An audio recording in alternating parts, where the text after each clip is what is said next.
Well, hello everybody, and welcome back to GBear's Off-Grid Ways, a homestead in the desert. And I'm out here in the shop because I got a little project I have to take care of, and I'm going to take you guys along with me.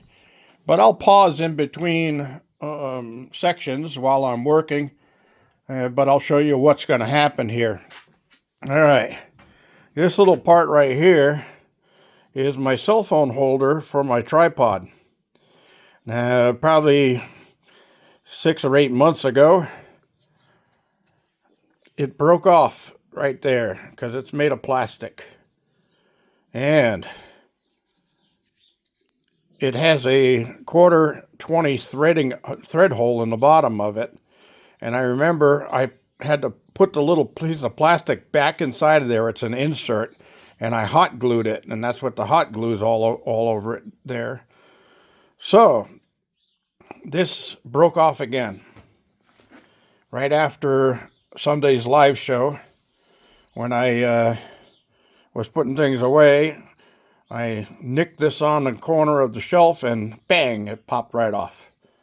So I'm sick and tired of this piece of plastic thing bothering me. So this little nut right here, this finger nut, comes off, and then this piece right there will slide off of there. It's got a little hole in it, 1/8 hole that goes through that this would fasten on. So I have this piece of round stock aluminum right here, which is just about the same size as that item. So this has the semi-rounded edges on it. So what I'm going to do is I already marked it right there where I've got to cut it off. I'll put it in my bandsaw here, cut it off at that point. And then that little piece is going to end up in here. And my milling machine swings back around this way over the top. This was just something I was playing with my new cutters. So I'll be swinging this around over here. I'll take the chuck out of there so that I have room. And then I'll clamp that piece into this vise, because this part comes right off. And I'll get to milling that thing down. And I'll stop in between here and there, and I'll show you progress as we go. As I can't hold the phone and work the machine at the same time, so I'll have to pause it and start it, pause it and start it, etc. So for right now, I'm just going to pause this and get set up. I've got to take that piece out of there and get my other piece set up into here, take everything out, switch this around, lock it into place, all that kind of stuff. And then I'll put the large end mill right there into the this chuck right here, and get that mounted up into the unit. And I will mill a flat spot on that aluminum round stock. Once I get a flat side on it, I can flip it over, put the flat side down, and that will give me exactly 180 degrees on the other side to do another few passes to flatten it out. So I'll be doing some measurements and calculations here to the thickness of this and how much I have to take off of each side with the end mill on this. Now I've already, at one point, I already rounded the end there slightly, but I'll finish rounding that before I cut this thing off and have a nice rounded edge like that right there. And then once I get that two sides flattened, then I can drill right, place it in the lathe and drill a center hole into it, and then I can tap it with a 1/4 tap. But I'll show you all of that as I go along, and I'll be in and out of this video as we do that. Sorry about not posting yesterday, but getting ready. We had rain already today, and there's still a chance of more coming this afternoon, and then it clears out, and then the really heavy stuff is supposed to come tomorrow. All right, everybody, hang in there. I'll be back. Okay, for you just a second, for me a few minutes. So I got it rounded off, as you can see. Pretty darn good match right there. And I'm ready to cut it off right at that mark. Before I set up my milling machine, I've got to cut that off, then reverse this, put it back in the chuck, and clean the edge, give it a little flat surface, make sure it's a nice flat surface, and then I can center drill right into the center of it where the threaded area has to be. So I'll get to that and I'll be back to you. All right, everybody, back for another episode, or another part of this episode, and I am milling the flat side for the first side of it right now. And this is the third pass. It looks like there'll be one more fine pass, because you see my black mark there. That's the thickness that I want it. And then I have to flip it over and do the other side. But I just figured I could do this with one hand while showing you what's going on here. Sure is nice having tools and knowing how to use them, of course. All right, that's that one. So we're going to go all the way back and make one more pass. And some idiot telemarketer just tried calling. I had to stop and poke him off. All right, so there we are. And now we're going to come down just a hair more.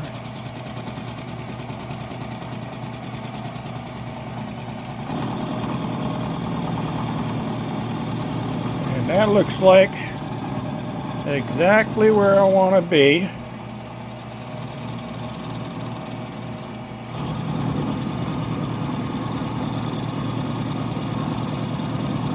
Yeah, right on the black line, perfect.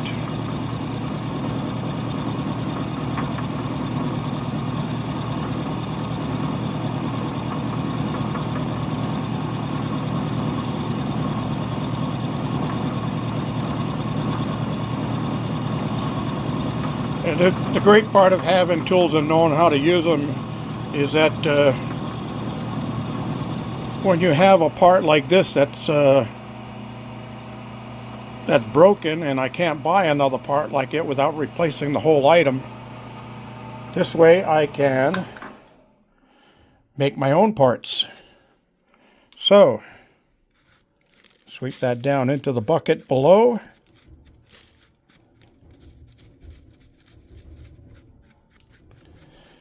And so far, what do you think? It's looking pretty good, isn't it? I'll show you the finished product when I get there. I gotta flip this over, mill the other side, and then I've gotta hollow it out a little bit on the other side to where the part goes. And you can see I already drilled and tapped the 1/4 on the bottom there. So getting there. Stand by for the finish. All right, we got another add-in here. I've finished on the other side, the other flat side of this unit. And I wanted to show you something before I move to the next step. You see these items underneath here? Anybody recognize those? I showed those before in one of my episodes. What kind of episode? A What Is It Wednesday episode. And yes, here is the kit right here. And that's a parallel setup blocks. is what that thing is called, and that's exactly what it's for.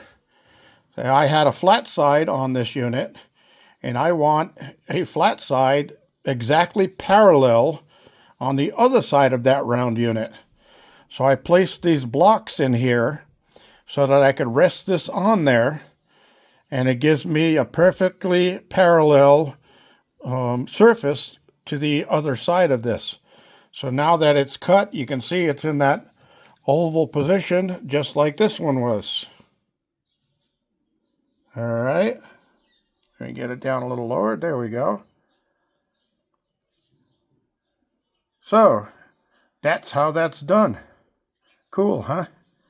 All right, I'm going to go on to milling that final section and then drilling the hole that needs to be drilled, and then I'll be all done with this piece and move on to something else.